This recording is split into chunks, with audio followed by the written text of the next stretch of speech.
साथियों नमस्कार, स्वागत है आपका एक बार फिर से चैनल में। ये हमारा नेक्स्ट टेस्ट है। आज का टेस्ट में हम इकोनॉमी प्लस सोशल इश्यू, ठीक है, इकोनॉमी और सोशल इश्यू को शामिल किया गया है इस प्रश्न में, ठीक है, उसको देखेंगे। तो आज का हमारा प्रश्न है, गरीबी उन्मूलन की अनिवार्य शर्त गरीबों को वंचितता के प्रक्रम से विमुक्त कर देना। उपर्युक्त होगा यहाँ पे। उपर्युक्त उदाहरण प्रस्तुत करते हुए इस कथन को पुष्ट कीजिए, ठीक है।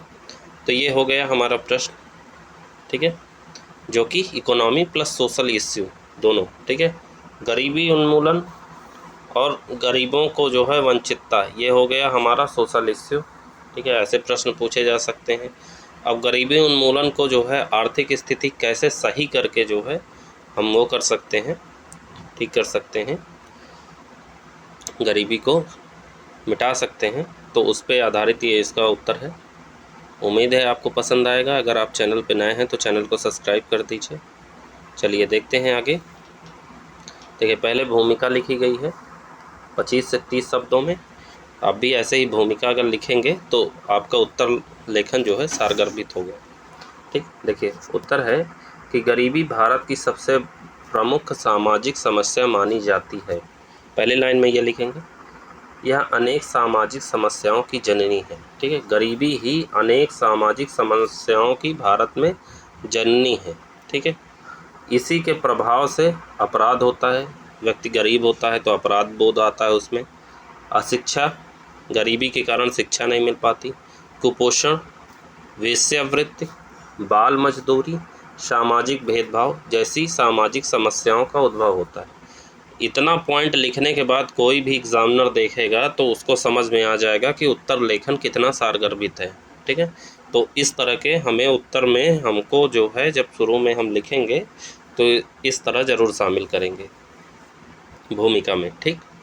आगे अब हम अपना मेन टॉपिक लिखेंगे। क्या लिखेंगे? भारत ने स्वतंत्रता पश्चात से ही गरीबी को दूर करने से संबंधित विविध योजनाओं को संचालित किया, लेकिन इसका समुचित लाभ भारत को प्राप्त नहीं हुए।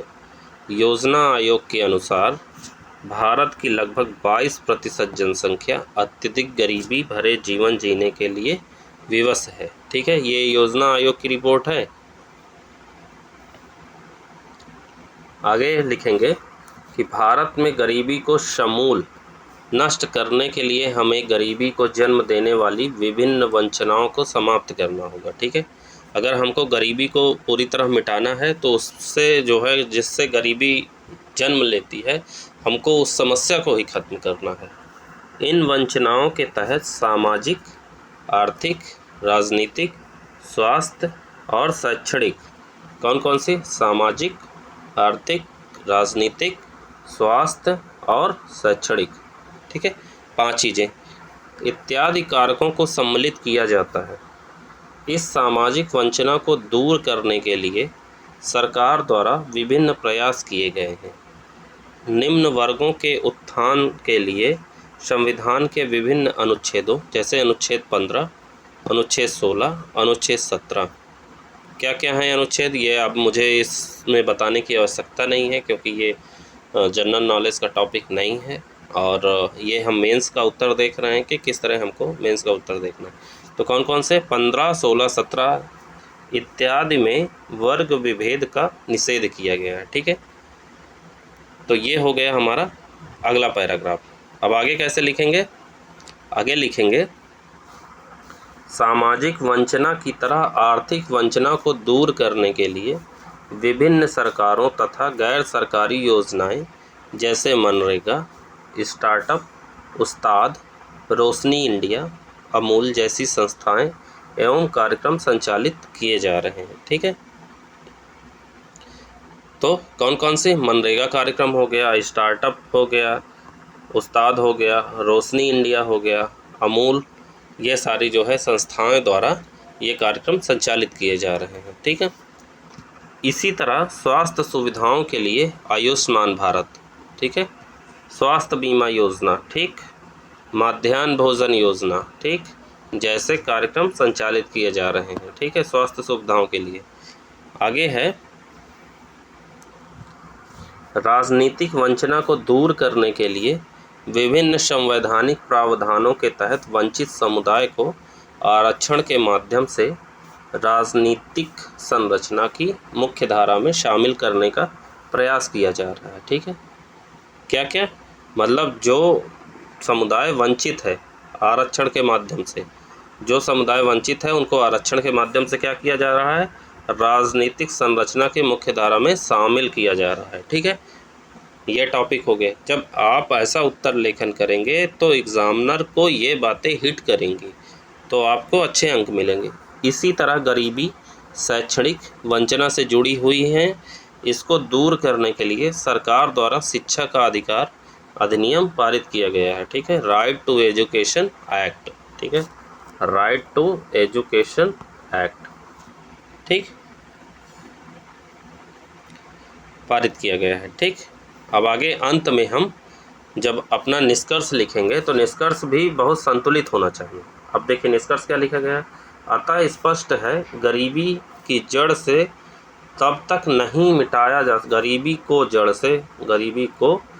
से तब तक नहीं मिटाया जा सकता जब तक सामाजिक, आर्थिक, राजनीतिक, शैक्षणिक इत्यादि वंचनाओं को दूर नहीं कर दिया जाए। ठीक है, गरीबी को तब तक नहीं मिटाया जा सकता जब तक इन वंचनाओं को दूर न किया जाए।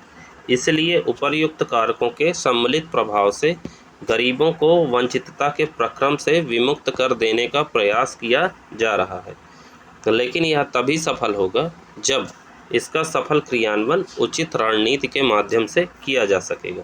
ठीक है, कैसे, जब सफल तब होगा जब इसका क्रियान्वयन जो है उचित रणनीति के माध्यम से किया जाए।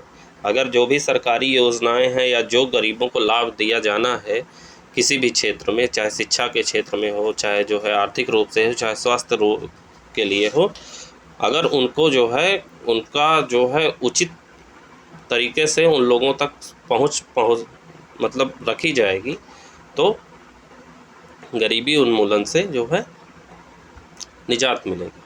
तो ये था इकोनॉमिक्स और सोशल इश्यू का टॉपिक। देखिए इसमें मुझे 6/10 मिला है, मतलब 10 में से 6 नंबर, वेरी गुड भी मिला है। तो अगर आप ऐसे उत्तर लिखेंगे, देखिए अवधारणा सही तथा विषय वस्तु प्रश्न के अनुरूप है, ऐसा लिख के मुझे मिला था। तो आप अगर ऐसा सारगर्भित उत्तर लिखते हैं तो आपको अच्छे अंक मिलेंगे, मेंस में अच्छे अंक मिलेंगे। हालांकि ये तो जो है दृष्टि का है, दृष्टि में मैंने टेस्ट चेक कराया है, हो सकता है इससे अच्छे अंक मिल जाएं आपको उत्तर लेखन में, मेंस में। तो ऐसे उत्तर आप अगर लिखेंगे तो आपको जो है अच्छे से अच्छे अंक प्राप्त होंगे। तो अगर आप चैनल पे नए हैं तो चैनल को सब्सक्राइब कर दीजिए। मिलते हैं नेक्स्ट वीडियो में, तब तक के लिए जय हिंद, जय Bharat, thank you so much.